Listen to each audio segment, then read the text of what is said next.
Resident Evil 4. This is, hands down, one of the best games ever made. Ever. My name is Seraphim17, and this is my Resident Evil 4 Professional Difficulty, No Damage run. I've been wanting to cover this in some way for a very long time, because I personally believe that this did more for third-person shooters than we can ever truly imagine. It was so important for the time it came out, and to me as a very, kind of young and influential teenager who picked it up, super excited for it, not really the biggest Resident Evil survival horror fan, I loved everything about it, and regardless of if you think it's responsible for the decline of the survival horror in Resident Evils, you have to admit that it worked so much better than any of the other ones did as far as a mechanical, combat-wise game. And you're watching that combat right now, which, for the most, you're going to see me using the pistol until I get the TMP upgraded, and then you're going to see me utilising the knife, because the knife on this game, when you understand how it works, is one of the most powerful weapons you have. And it's powerful because the game works. It obeys laws that you can recreate in every situation, and it obeys those laws. And if you get good at it, it can be like a dance. It can be like a waltz, where everybody's doing their steps and everybody's in their place and everybody's doing it correctly. If you don't understand those subtle nuances to the mechanics, it can be a little bit confusing. And it's one of the main reasons why I think that Resident Evil 5 was so disappointing to me, even though it was still a very fun game. Because Shinji Mikami, the guy who essentially stepped in at the helm to direct this game, understands how to get the best out of the people that were at Capcom at the time. He understands how to get the best out of people who play, and he knows how to help craft and help guide the people who make the games these experiences that are games, And that's what I love about this. I love the gaminess of it, and I love how there's not that much luck and bullshit involved. Resident Evil 5, a lot of the techniques you're going to see me doing in this playthrough, or this run, sorry, will not work, because they changed the parameters of how the enemies respond, of how the damage is calculated, and what it did is it ruined this intricate balance that this game achieves, and I cannot speak highly enough of this. But this first instance here, there's a couple of bear traps in the grass, which you can do with your knife if you want to. It can be a little bit tricky sometimes. What I'm trying to do there is I'm trying to lure the villager through the bomb, and it did work a treat. But I should explain how this is going to work, because you're probably thinking, no damage? How the hell did you get through this entire game without taking damage once? Well, I didn't, folks, and we all know this. To do that would take an insane amount of endurance, dedication, and just complete insanity. And personally, I don't think it's possible. I just don't. What I did do, however, is every time I took damage, I would restart. So what you're going to have here is an edited together sequence of every single time I did the area perfectly. And I say perfectly loosely. This is not going to be the highest level of no damage gameplay. This is not going to be the most skillful or precise or quick display of how to destroy this game. What it is going to be, though, is me moving out of my comfort zone in a game I haven't played for a very long time. A game that I used to love, that I used to think I was pretty good at, but in fact, funny story, and I think I might have mentioned it before, but my friend Aidan, who was on the podcast that we used to do, that's kind of dead now, he borrowed this game off me when I got it for the GameCube, and he still has it. And obviously, if you know the dates, when did this game come out? Is it like 2006, something like that? He's had it since then, and he was always the go-to Resident Evil 4 guy, even though I used to think I was pretty decent at it at the time. And he got really good. He did professional, which back in the day, if you did professional on Resident Evil 4, it meant you knew what you were doing in our circle of friends. He also did the Mercenary, 3-star challenges and got the hand cannon. He did everything. He was the Resident Evil 4 guy, and I didn't touch this for ages. And I picked it up on the high definition marketplace, you know, the remake that they put, the digital remake, and I didn't know what I was going to do with it. I was going to do a walkthrough, and then when I searched on YouTube, I noticed that there was a ton on there, and all the ones I was finding were no damage runs. And I thought, well, what's the point in having a professional run if there's all these no damage professional runs? And my logic was, if they're showing you how to beat the game without taking damage, they must have some really sick strategies and some really cool things. And it made me think, well, maybe I could make something like that, and I'm not really known for doing them, but I decided to give it a shot. And this village sequence here, this trick here is very important. It's a door glitch, where if you shoot out a bit of the door, you can knife through it, and you can take advantage of the enemy's AI, because when the enemy gets close to the door, all they want to do is open it, and when they open it, it's a canned animation that you can interrupt. The only threat of damage here is if they decide to try and attack with the pitchforks, and it can happen, folks. You need to be very careful. You need to be aware of your enemies, aware of your spacing, and just be a little patient. And the cool thing about this is not only are you going to save a ton of ammo, but you're also going to mitigate the need to get the shotgun and drive out the chainsaw guy. Is he called El Salvador? They're the chainsaw fellas, who is not difficult to kill, but he's a bit of a bullet sponge, and he takes a lot of damage. So instead, we're going to use this door trick, and later on in this walkthrough, I'm probably going to speed up some of the door tricks. I'm keeping this one in full motion just to establish it as a technique and to inform the people that don't know about it. Because no doubt if you've never seen this done before, you're probably going to be kicking yourself because you've done this village and you've got this super elaborate sequence of going through the houses, barricading them, picking up all the ammo, you know, going up into the barn and things, getting the shotgun, you know, luring, and it's a super intense sequence, and this method right here completely trivializes it. However, you know, if you're a person who likes high action, high octane visuals all the time, I can understand you're probably finding this a little bit boring. But as I mentioned, folks, I will mitigate some of the sequences where I do things like this. But the nature of this kind of playthrough means that I'm looking for not only the cheesiest, but the most ruthlessly efficient methods of getting through every zone.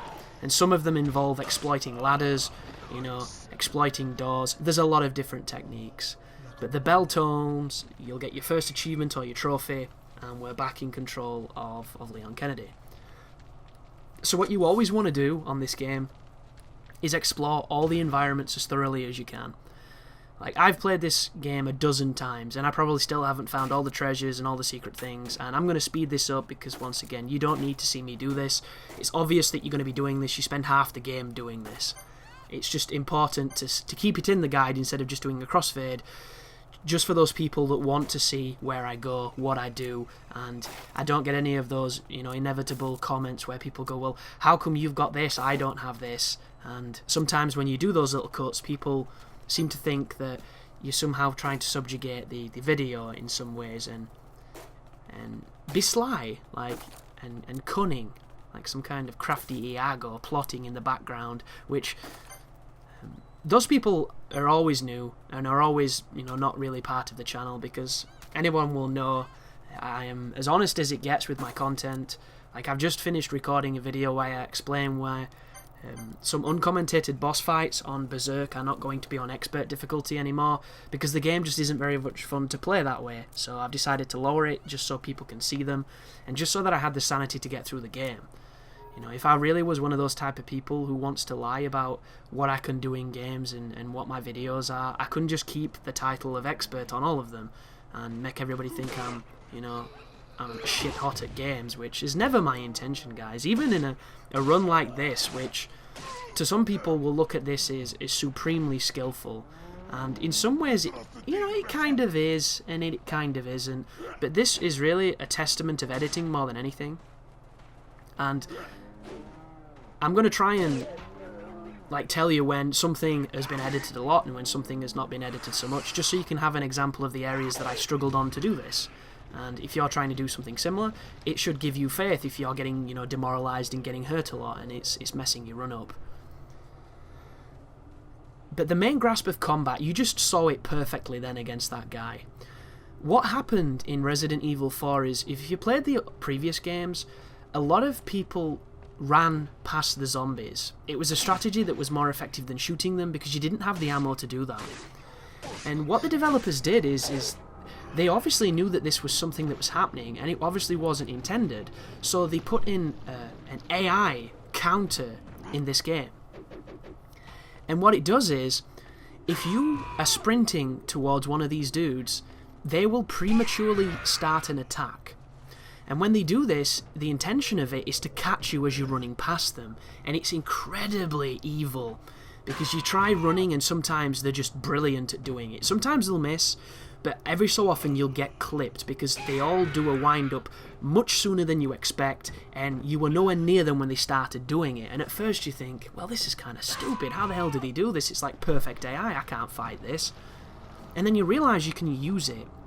And how you use it is quite simple, and it's something that I wasn't very good at until I did this playthrough, and then by the end of it, I got really good at it. To lure an enemy into doing a swing, because all we're doing in the combat here is we're baiting the first swing, and if we do it right, we're going to stab them in the face with the knife, it'll make them flinch, we're going to do the context-sensitive kick to knock them over and do big damage and get those sexy iframes, and then we're going to stab them when they're on the ground. It's that simple, and we're going to chain it. It saves us ammo, it's super functional, and it's fun to do, because it's methodical, it's rhythmic, I really enjoy it anyhow, and hopefully you enjoy watching it, because that's a lot of the strategies you're going to see. But to get them to swing can be tricky, and I used to try and step towards them and pull back and keep, tiptoeing back and forth like a fencer, and it does work. But, once again, it's not always the best strategy. So, people have known this for a long time, guys. I'm not pioneering anything. A lot of the strategies I'm mentioning have already been well documented, were well documented when the game first came out. I just want to put that as a little addendum to what I'm saying here. And the way around, the tiptoeing back and forth like the fencer, is to run at them.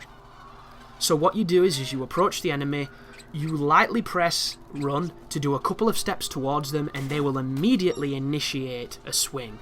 So you do that run step forward, and then you pull back immediately. They swing, you've pulled back, they miss, knife, kick, stab, repeat. And it's as simple as that, folks. But when you try it yourself, there's a timing to it, there's a distance and a spacing to it, and that's the tricky part. Once you learn that, you'll be fine. Oh, by the way, the room I was just pushing there, you have to drop off this building in a certain order. And at this moment in time, I'd completely forgot that the medallions that I'm looking for right now, and I'm shooting chickens and stuff, they all show up on your map. So if you're having problems finding them, put your map up, because your map will show them. But I didn't know that at this point. I don't know if I've ever known that. I think I did at one time. But what we're doing here is if you shoot all the medallions before you talk to the merchant, or before you accept his prize, you get an upgraded Punisher. I think if you shoot them all without even speaking to him, you might get an even better version of the Punisher, but don't quote me directly on that. It's not a gun that I'm going to be using. But the cool thing is you can sell it if you choose to, so that's one decent aspect. So I'm checking to see how many medallions are actually in the farm, because I'm looking to see how many I've got as to where the last one is. I was super tempted to trim this out, because it's not the most entertaining thing to watch, but at the same point, you might have been the same, you might be looking around for them, and this is going to show you where they are, just not in any speedy or timely fashion, so I do apologise, folks, but they're pretty tricky when you don't know where they are and you don't know how to use the map. But now we've done that, we can continue onwards, and then we can get through this next sequence. But I'm picking up some treasures, so just bear with that. So, healing items. The cool thing about doing a no damage run is you don't need them. My life is not going to change at all from where it is right now. I'm not going to upgrade it, I'm not going to bother, there's no need. So what does having access to a bunch of healing items you're never going to use, help you with? What does it empower you to do? And the answer's pretty simple. You can sell them, and selling them gets you a lot of gold very quickly, and it's going to allow you to do whatever you want to do with your weapons, because everybody has their own way of playing this game. Everybody has their own favourite weapon, their own go-to setups, and the ones you're going to see in this game are going to be mine. You don't have to share them. You don't have to use them if you're going to use this as some kind of impromptu walkthrough. But the ones I use are just my preference. For instance, handgun-wise, I don't really use the handguns that much. I appreciate that they're pretty good. I appreciate that the Red 9 has a really high damage rating and good crit and all that. But it's not something I ever really use because I don't use it as a damage dealer. I prefer the TMP, and I prefer the TMP for a few reasons. Not only does it give me the luxury of missing, because, you know, sometimes I'm a terrible shot. I think the laser on this game is incredibly difficult at times to line up, like right now, because it sways so goddamn much. And anybody who plays this game on the Wii knows they have the best version of this game, because the Wii has no recoil, guys. It has no sway at all. When you're aiming that remote, the only shake on your aimer is your damn hand. And if you don't have, you know, shaky hands or Parkinson's or something, then you're going to be fine. You know, you're going to have the ultimate quick aim. And not only that, but you have higher sensitivity, you have higher flexibility. One of the things that breaks my heart about this particular high-def remake, remaster thing, is that they didn't change the controls at all. They didn't give you the option to increase the sensitivity, because turning and aiming on this game takes forever. And it's one of those relics in the game design that tell you how old the game is. And somebody left me a comment saying that they hate the movement on this game, they can't get used to it, and I completely understand what they mean. Because when I first played this game to get back into it, to start making this run, I hated it too. I was just like, how the fuck did I play this game? How did I put up with this movement? And it's literally, back in the day, you didn't know any better. All games kind of moved jankily, and the tank controls were something that, you know, I'd got used to because I played the remake on the GameCube. I played Resident Evil 0 on the GameCube, and they all had the tanky controls, so I was all up on it. And it's something you get used to over time. It's something you adapt to, and after a while you even start to enjoy the way it works, which is kind of strange. It's like a cognitive dissonance that's going on, because you know that it's not good, but you kind of love it still. And that's like God Hand for me. Some parts of God Hand I think are horrific, but I can't help but love that game, even though it beats me up on a daily basis. But there are a couple of techniques that happen in this game that I'm going to discuss in future videos. I haven't really had too much time to go into them. There are some turning tricks, there are some other tricks that you can do, and there's also a speed trick that a lot of the speedrunners use called the Bitman glitch, or the Dipman glitch, which involves doing a certain amount of animations while holding a grenade so that you can run like amazingly fast. And if you're interested in any of that stuff, check out stuff like GamesFAQs. That they're full of these bits of information to tell you how to do these glitches and to how to do these tricks.